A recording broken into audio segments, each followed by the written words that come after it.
Today I am going to be hitching up the Airstream onto the truck and I am driving up north. I'm going to be camping out for the next few weeks while I finish up editing on my documentary. I want some peace and quiet. I want some woods. If you've been watching the vlogs, I'm outside of our warehouse here, which as I've described earlier is kind of our home base of operations. This is where we do all of our fulfillment, all of our shipping for our e-commerce stores and for other people's e-commerce stores as well. And again, if you're looking for fulfillment or any sort of e-commerce support with customer service, like anything, hit us up. Email is in the description. We're looking to support as many digital nomads or online entrepreneurs as possible. With that being said, I just got a nice little truck wash, but now I'm gonna take the Airstream up north, clean it up, give her that nice beautiful shine. All right, I got about a 2-hour drive and it's time to hitch up the truck.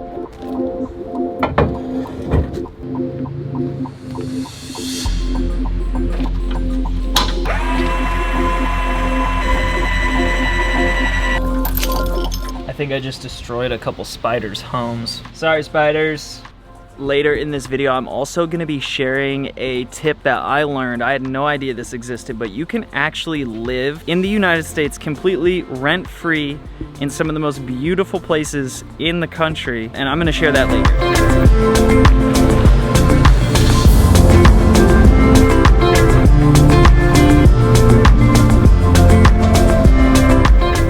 Just made it up north. R.I.P. bugs. Now I'm gonna go scope out the property that I'm going to put the trailer on here for the foreseeable future. Last time I was up there, there was a ton of erosion. There were some trees down, so I'm pretty sure I got a lot of work to clean it up so I can even get the trailer up there. So tonight I'm gonna go scope it out with the truck. I'm gonna unhitch here and go check it out up there. So I might be rooftop tent camping tonight, but that's never a problem for me. I love that. Dad, the shed is looking good. The shed is coming together. All right, Leo.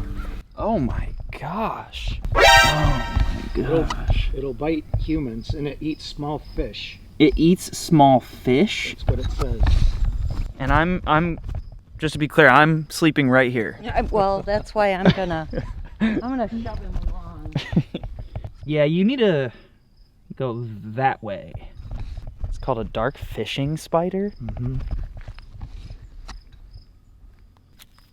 No. No, don't let Kitty get at it. Man, go, there you go.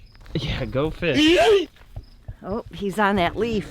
Yep. All right, well, pray to Jesus that spider stays away.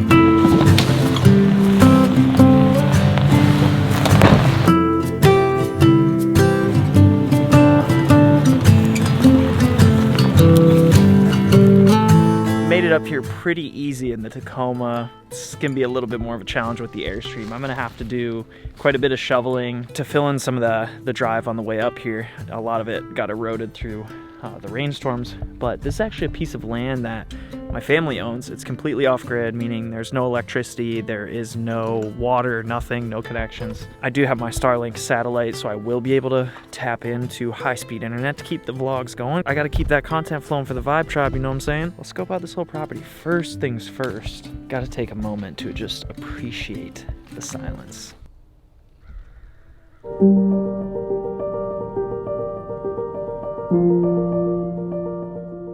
All right, so we've got this nice little drive up in here, but got that tree that fell down, that dead tree. So I'm gonna have to bust out the chainsaw. Good news is I'll have plenty of firewood. There's actually a ton of down dead trees. So back in here, got an old shed. Not sure what's in there. Definitely down to find out. When you come up here to the top of the property, this is the coolest part about this. So you got a little porch chill area. This land up here overlooks the lake.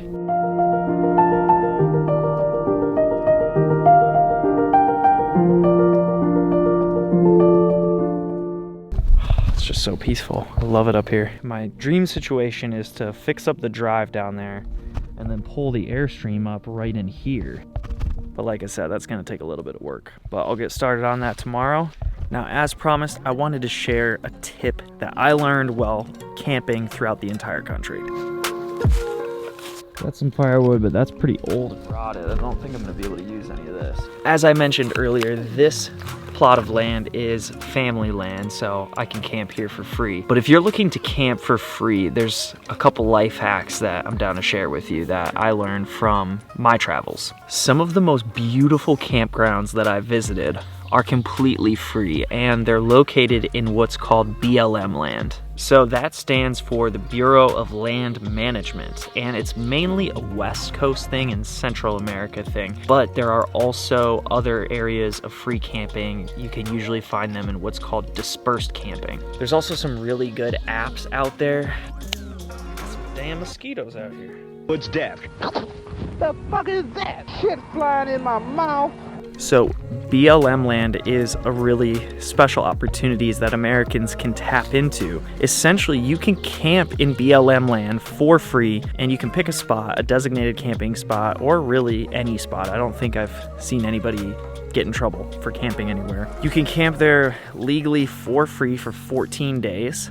And then after that, all you gotta do is move to another spot, and then you can camp there again for 14 days. So essentially, you can camp out there for free indefinitely, as long as you just kind of move around. The only thing that they watch out for is people that are building a house or making a full-time residency. I've run into some of the coolest people that I've ever met out there. However, one tip is to always have some sort of protection, whether it be a knife, a gun, if you have your concealed carry, or a ninja throwing star. I never learned growing up that you could camp for free in all these different locations, and like places like Valley of the Gods or Mexican Hat. I mean, they're some of the most beautiful, breathtaking places I've ever seen, and it's free. It's completely free. It's wild to me how human beings, we just cram into cities. And for me, I lived in Los Angeles for 6 years, so I totally get it. I totally understand. It's what I did. But as I've grown up, as I've kind of gotten sick of city life and I've gotten more in touch with nature, I'm really drawn to these secluded areas. And what I find fascinating is a lot of times these secluded areas are actually the cheapest and most affordable places to live. This is a really cool chapter of human history. We're moving into an age of abundance with technology, and that actually allows us to get back in touch with nature at a deeper level while still maintaining our technological innovation. I'm hoping to kind of rebrand the idea of being a nomad, because when I first heard about being a nomad, I thought it's just like you end up kind of being weird and like getting a beard and just like living alone out in nature.